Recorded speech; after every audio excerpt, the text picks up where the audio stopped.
Growth mindset is a big piece of it because listen, we're living in a world now where information's coming out faster than it ever has, and that speed is going to go up, not down. So if you can't take in new information and say, wait, based on what I know now, does it change what I thought a year or two ago? Is my model still valid?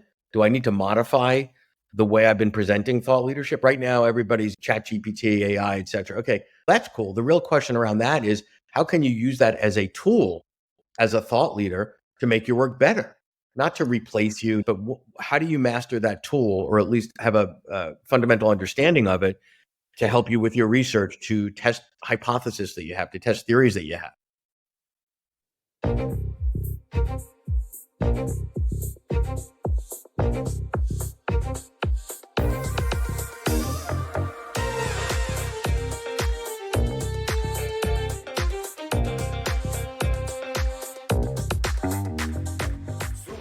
Welcome to Super Entrepreneurs Podcast. I'm your host, Shahid Durrani.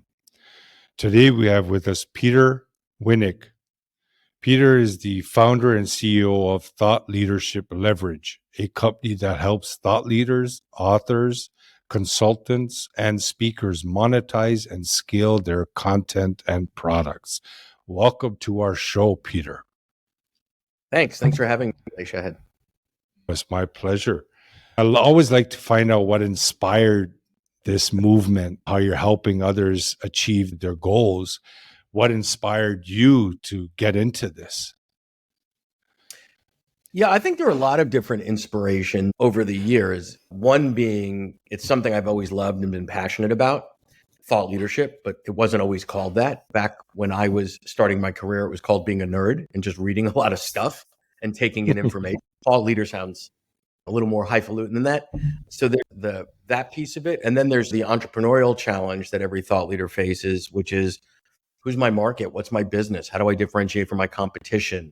Where are the opportunities? How can I be agile and pivot quickly to present my work to the folks that will apply the most value to it and be innovative and create a business that's viable and sustainable? So I wind up doing that for lots and lots of clients every day, figuring those things out. And you work with a diverse range of professionals, right? From best-selling authors, CEOs. Are there any common challenges or pain points that you come across? Oh, sure. So although the client base is diverse, like you said, it could be academics, authors, speakers, keynoters, whatever the case may be. Some of the I would say the most common thread, if you will, is that there is no MBA in thought leadership, right? So if I were to go to, I don't know, a controller in a company or a coder in another company, there's an expectation about level of skills, level of training, background that they have. How did they all get here? And in thought leadership, it's not necessarily a direct path. And what drives most thought leaders is not so much the money, not that they're not financially driven, that many are, but they love to create stuff. They love to research. They love to polish things. They love to take ideas and turn them into something relevant.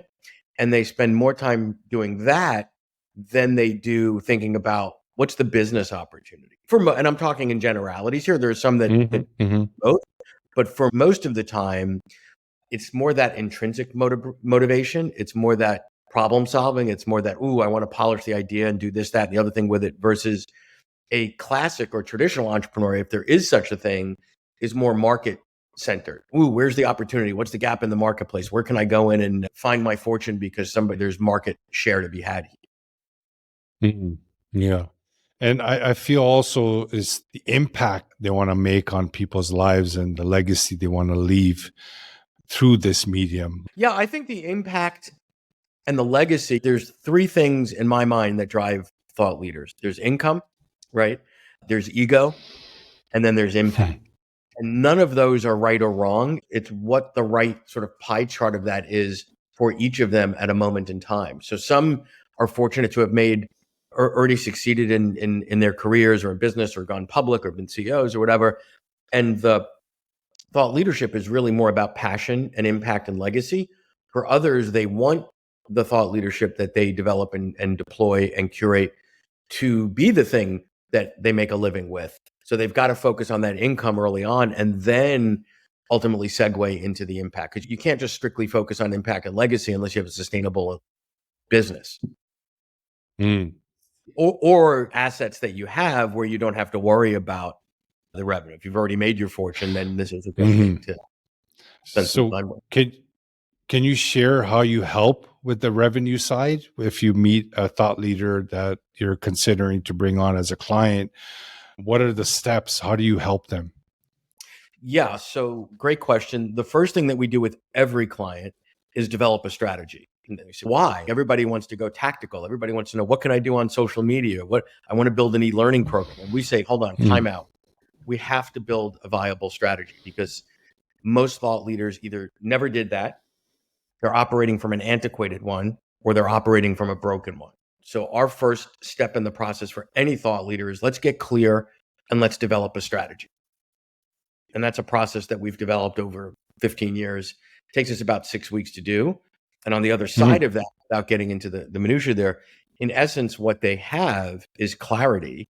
And once you have clarity as an entrepreneur, as a thought leader, you can now effectively prioritize, what could I do, would I do, should I do? Because there's a tendency for really passionate folks that love what they do to just, their knee-jerk reaction to everything is yes.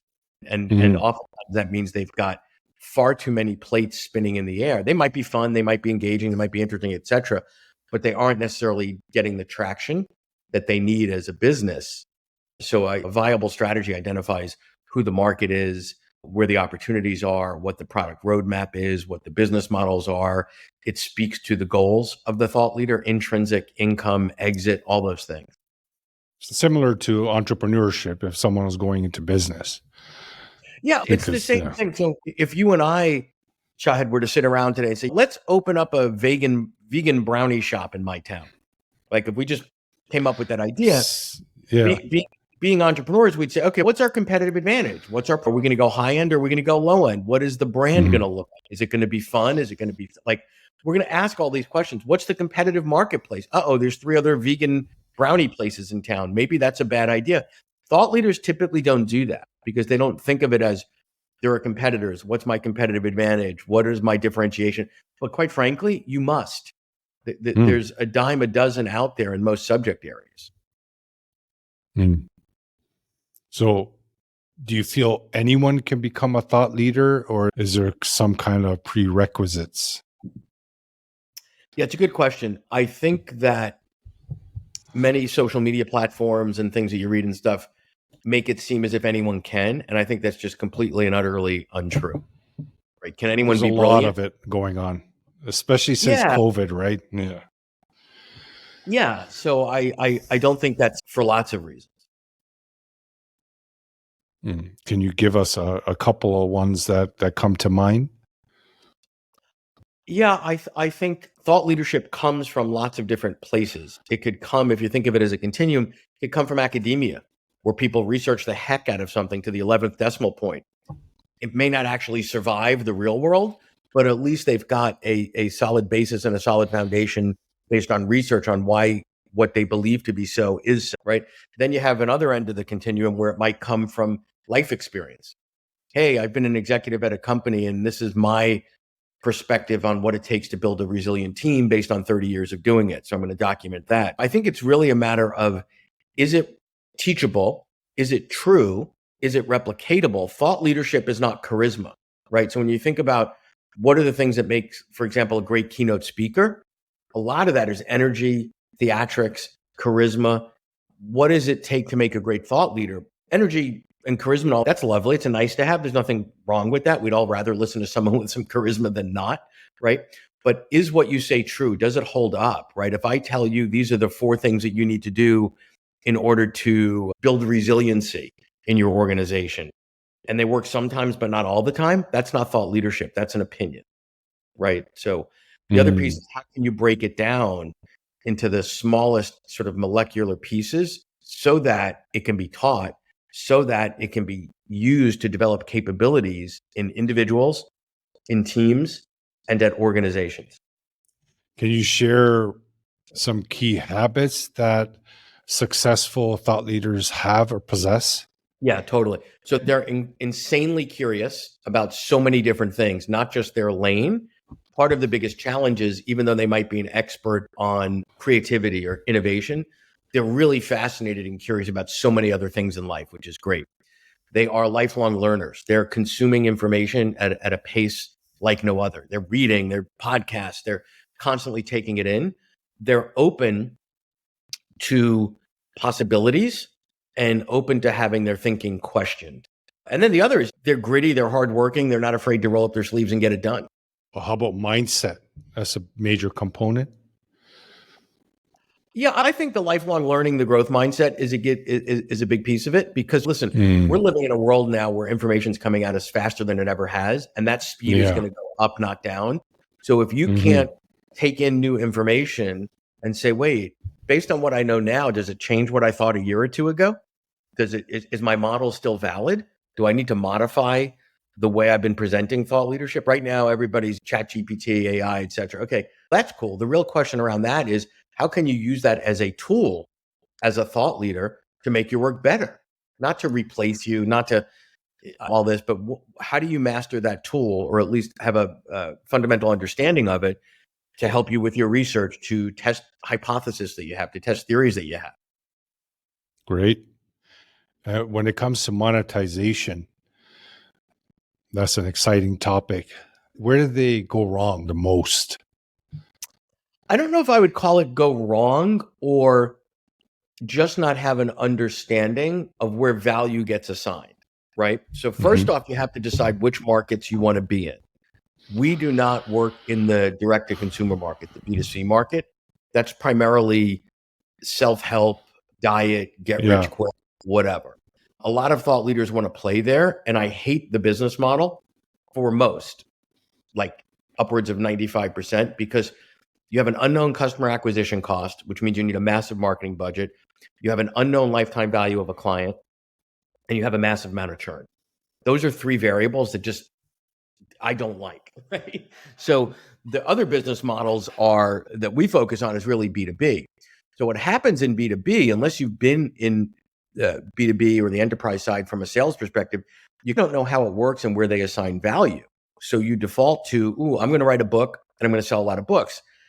Almost virtually nobody makes any sort of real money in terms of the time they invest and the dollars they get out directly from book sales, meaning number of units sold times some revenue per unit, right? It's just right.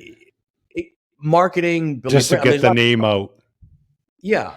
But the question is, if you're going to put a book out, whether that's self-published or published through a traditional house, et cetera, do you have everything in order so that when the subset of people that read your book and like your stuff go, ooh, tell me more. Wow, you're uniquely qualified to help me and my organization solve X problem. What does that look like? And this is really the key thing where we spend a lot of our time, Shahed, is lots of clients come to us and they have a practice. What's a practice? They need to be in the room or in the Zoom for the ideas to be exchanged, and therefore the dollars to be exchanged. So that could be in the form of an advisor, a coach, a consultant, a keynote speaker. These are all great businesses. I'm not saying they're bad businesses, but if you're not in the room or in the Zoom, you can't exchange ideas, you can't exchange dollars. So that's a limiting constraint. We transform our clients from having a practice to having a business. How do I define the difference? The difference is a business has assets, and those assets are being monetized irregardless of what the founder, the CEO, the author is doing that day. How do you do that? You're licensing your intellectual property or organizations to integrate into their programs. You're creating derivatives that are not dependent on you as the delivery vehicle, such as assessment tools, video-based training, membership organizations, et cetera. So I think it's the same ideas that live in a book for $25 that a Fortune 1000 will spend hundreds of thousands, if not millions, to license to integrate into their programs. But more people will talk about the trials and tribulations of writing a book and not understand how to license that content into an organization or an enterprise. Totally different game, not quite as sexy, not quite as fun, but incredibly profitable if you can figure it out. Good point. Yeah, that's great. If there's someone in the audience that may be considering thought leadership, are there any kind of recommendations that you could share that they could do a self-analysis or ask some specific questions to see if they're a good fit to continue on that journey? Yeah, that's a good question. Sometimes it's hard to talk thought leaders or aspiring thought leaders out of going down that path. And I would say that's true with entrepreneurs too, right? They tend to be stubborn. Yeah, the data tells me I shouldn't open that vegan brownie shop, but I just love vegan brownies, and damn it, I'm going to do it. And those are the stories that we read of the hero that went against the odds and did it, right? They never tell you the story of the guy that went broke and put his 401k into a stupid idea and is now driving Uber to make up for that loss, right? So I would say for thought leaders, the things to start thinking about is, before you get into the content, before you get into the writing, before you get into the research, who benefits the most from this? And you have to answer that with the highest level of specificity that you can. Who's your market, right? Who's your competition? How do they consume content? And by consume, I don't mean watching, YouTube videos that you don't pay for. Where do they put their money? Where do they invest in? What formats, what modalities, what derivatives of your work will they pay for it? What is your sales and marketing and distribution play? Because a lot of people, they spend years developing amazing ideas, and then they think, oh, the publisher is going to get it to market. Or if I just do a couple blogs on LinkedIn or like whatever, you have to be really disciplined around the sales, the marketing, the distribution side. And in fact, post the strategic work that we do with our clients, 80% of the work that we do is on that side of the house. Our clients don't come to us and say, hey, I don't have an idea. Can you help me develop an idea? Sorry, can't do that. We can help you polish it. Makes we sense. Can help you validate it, but we don't start with a blank slate. Like, what we can do a really kick-ass job at is coming up with the product roadmap, the sales, the marketing, the distribution, developing marketing so that you have a consistent business. It doesn't look like your P&L doesn't look like the EKG of a coronary victim. Are you able to share any of the clients that you work with? I think the best thing is for folks to check out our site and go to the testimonials. There's hundreds of them. You'll see there. Okay. And what is the difference? For example, someone that wants to get into public speaking and thought leadership.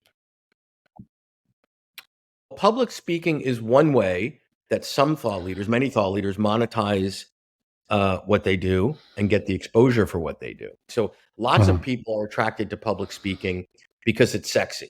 Or even entrepreneurs. Yeah. Or their friends said, "Oh, Shahid, you're a great speaker. You should go out and get on stage." When you give a toast, man, everybody loves it and blah, blah, blah, blah, blah. So it is a business. And again, what is your differentiation? The world doesn't need another leadership speaker. What do you have to say? And the way that you say it to what audience gives you a competitive advantage? Because there's two different pieces here. Very few people are good at public speaking. In fact, people fear public speaking more than death, right? When you look at the data. Yeah. So just because you're good at it, now you're in a very small minority of people that have that skill or have developed that capability, or it's just innate to them. Awesome. The next thing you need to do is figure out, do you know how to sell, market, and get on the stage? When I look at the speaking business similar to real estate agents, 80% of real estate agents don't make a living selling real estate. 80% of people that pretend to be keynote speakers don't make a living keynote speaking. They might do it once or twice a year or love it or whatever, but to really do it and do it well, it's a business. And you have to integrate the strategy into that, because it shouldn't be the business. It should be part of the business. It shouldn't be the extent of a relationship you have with a client. It should be the opening act. The greatest thing about keynote speaking is, quite frankly, it's paid business development. Someone's paying you a ton of money, giving you stage time or webinar time, whatever, for 45 minutes or an hour to do your thing. And if you can't get them and fall in love with you and want more, not necessarily of you as a keynoter, but of the other things that you have, then your model is broken. Yeah. It could be a wonderful way to grow your business if it's done right. The other thing is, most people, when they talk about keynote speaking, they're assuming it's for money, right? And that's great. Getting paid to speak is an awesome thing. You can do it, I call it strategically, where if somebody else, an organization, association, whatever, has gotten a room together of your buyers, and all you've got to do is get up there for a half an hour and do your thing, and you don't acquire net new clients from that, think about that. So I would think for entrepreneurs, where are the 2 or 3 places that if you spoke, somebody else is filling the room with potential buyers that you should pay them for the opportunity. Yes. And then there are the paid speaking business is a totally different business model. Very good, Peter. Can you share with us what you feel your innermost superpower is that got you to this point in life? Oh, wow. That requires some introspection and self-awareness. Yes, please. I Take your think time. I think it's problem solving. I think it's creativity. I think it's passion. And I think it's probably, I have a healthy ego. Some would say more than healthy, but it's really easy for me to go, okay, the thing I thought that was a great idea a month or 2 months ago, it's clearly not. Let's try something else. You want to be, as an entrepreneur, stubborn with an asterisk, stubborn until you're not. And then you realize you need to pivot and change. That'll be more passion than ego then, right? Yeah, I think so. You've got to have. You can hear in your voice too, right? You have that passion. And if you're able to see that there's an adjustment that can be made, that's something that you're driven by passion. It's great. Good. So the next time someone tells me I'm an egomaniac, I will just tell them, no, my friend Shahid said I'm it's great having you today, Peter. Thank you so much for coming on our show. If you have any final words, please go ahead. Yeah, my only final words would be, if you're thinking about being a thought leader, don't just think about it. Think about it with the same level of scrutiny and analytics and strategy as you would if you were starting any other business. Although it's different, there are still some basic business fundamentals that you need to crack the code on. Don't just dive in because it's fun and you love the thinking part of it. You have to look at the whole piece, because plenty of great entrepreneurs can do the thing, whatever the thing is, but if they can't sell it and market it, that's what separates the good from the great entrepreneurs. Thank you for sharing that. Thank you for coming on our show today, Peter. I appreciate your time. Thanks for having me. My pleasure. Audience, thank you for joining us once again. Take a look at Peter's information. If you're looking to receive some help, please get in touch, and we'll see you next time.